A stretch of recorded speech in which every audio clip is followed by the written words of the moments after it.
धन्यवाद धन्यवाद।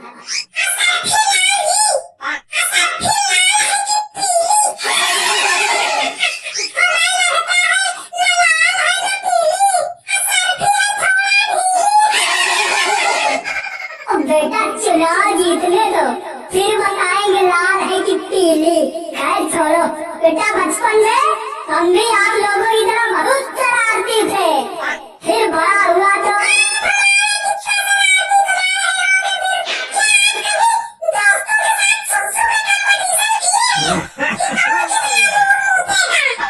अरे बेटा यही सब मास्टर साहब पढ़ाते हैं क्या? हाँ बेटा कायदे में बैठो, नहीं संविधान भी नहीं बचा पाएगा, ऐसी मार मारेंगे। आप बोलिए प्रधान जी। बच्चों 26 जनवरी यही से खूब मौज काट रहे हो ना, तो मैं वादा करता हूँ चुनाव जीतने के बाद हर महीना 26 जनवरी मनवाऊंगा, और लड्डू नहीं बटेगा स्कूल में, ना ना ना ना, लड्डू की जगह बर्फी बटवाऊंगा। बच्चों अनपढ़ आदमी है, ज्यादा कुछ बोलने को है नहीं, लेकिन इतना मान लो कि हमारा लोकतंत्र इतना मजबूत है कि मुझ जैसा अनपढ़ भी चुनाव लड़ सकता है। आप लोग अपने माँ बाप से बोलकर मुझे वोट दिलाइएगा, मैं और भी लोकतंत्र मजबूत करने का काम करूंगा। और आप लोग तो हमारे देश के भविष्य हो, रात दिन मेहनत कर रहे हो, दिन में इंस्टाग्राम पर और रात में यूट्यूब पर। हरी हो बेटा, हमारे देश की लड़कियां भी आज बहुत आगे हैं इंस्टाग्राम पर। मैं वादा करता हूँ कि चुनाव जीतने के बाद लड़कियों को फ्री डाटा देने का काम करूँगा। प्रधान जी सिर्फ लड़कियों को डाटा और हम लड़कों को? अरे तुम लोगों को फोन दूंगा इन लोगों की रील देखने के लिए। इसी मुद्दों के साथ मैं अपनी वाणी को पूर्ण विराम देता हूँ और उम्मीद करता हूँ कि इस चुनाव मैं बाजी मारूंगा। ओए भारत माता की। बहुत बढ़िया प्रधान जी ने अपना उल्लू सीधा करने का प्रयास किया, अब कुछ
की 7 पुश्तों को और आने वाली 7 पीढ़ियों को झुककर लेटकर प्रणाम करता हूँ। अरे आगे भी तो बोलेगा कि सिर्फ प्रणाम करने आया है, क्लास में तो कभी गुरुओं को प्रणाम नहीं किया। अरे सर जी, गाली देता है हमको।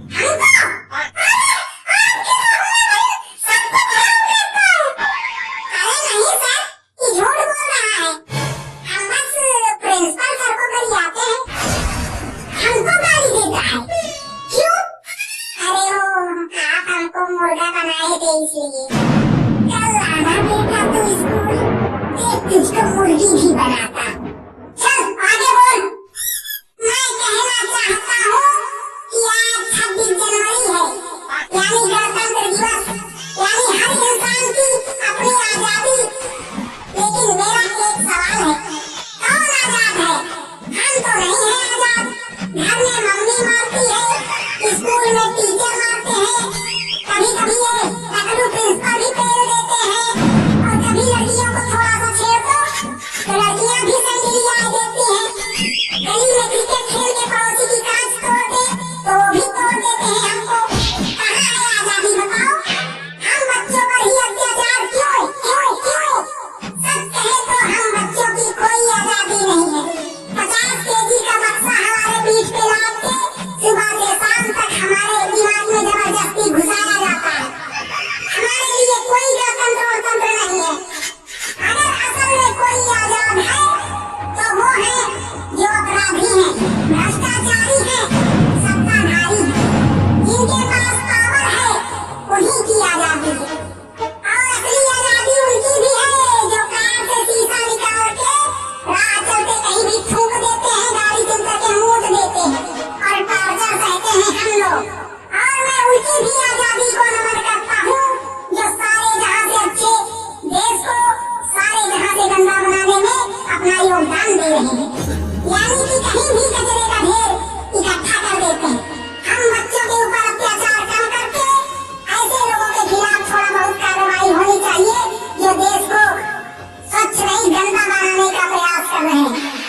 अगर हमारे संविधान में बोलने की आजादी भी है तो संविधान में हमारे देश को स्वच्छ और सुरक्षित बनाने की भी जिम्मेदारी दी है। इसी कड़ी के साथ मैं राजू छिंदड़ा अपनी वाणी को पूर्ण विराम देता हूँ। भारत माता की। शुक्ला जी बैठिए, आप चंद लाइनें हम बोलना चाहेंगे। हाँ जरूर सर, जरूर। सबसे पहले तो राजू छिंदड़ा के लिए जोरदार तालियां। असल में राजू छिंदड़ा ने हमें आईना दिखाया कि कभी किसी बैक बेंचर को कम नहीं आंकना चाहिए। बहुत बढ़िया बेटा। हम लोग क्या करते हैं कि देशभक्ति सिर्फ 15 अगस्त और 26 जनवरी को ही दिखाते हैं, इससे हमारा देश बदलने वाला नहीं है। हमारा देश तब बदलेगा जब भारत के हर एक नागरिक के दिल में साल के 365 दिन दिल में देशभक्ति रहेगी। अपने आसपास स्वच्छता की जिम्मेदारी हम स्वयं लेंगे। जैसे हमारे सैनिक आतंक जैसी गंदगी को किनारे लगाते हैं, वैसे आप भी अपने मन अपने विचारों से गंदगी निकालिए और सभी एकजुट होकर अपने आसपास की हर गंदगी को किनारे लगा दें, क्योंकि स्वच्छ रहेगा भारत।